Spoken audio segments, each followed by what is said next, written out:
Santa Maria fuori porta.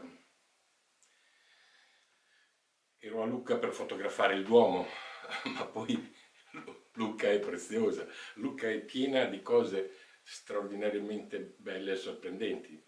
Per esempio ho scoperto e apprezzato lo straordinario gioiellino che è la chiesetta di Santa Maria della Rosa, il cui video troverete su questo canale, ma anche con grande piacere Santa Maria fuori porta, dove ovviamente fuori porta era per quei tempi, adesso non è più fuori porta, ma è una gran bella facciata con evidenti ispirazioni pisane, loggiati ciechi retti da semicolonne e lesene sui fianchi.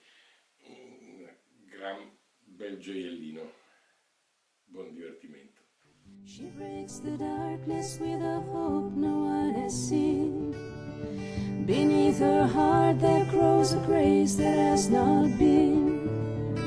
Nazareth morning has come to be, the dawn that eyes have longed to see. Carpenter's lady with a baby at her breast, a humble court where kings and shepherds are our guests. Nazareth morning, Bethlehem star, a light for people near and far. Dawn grows today. Day comes.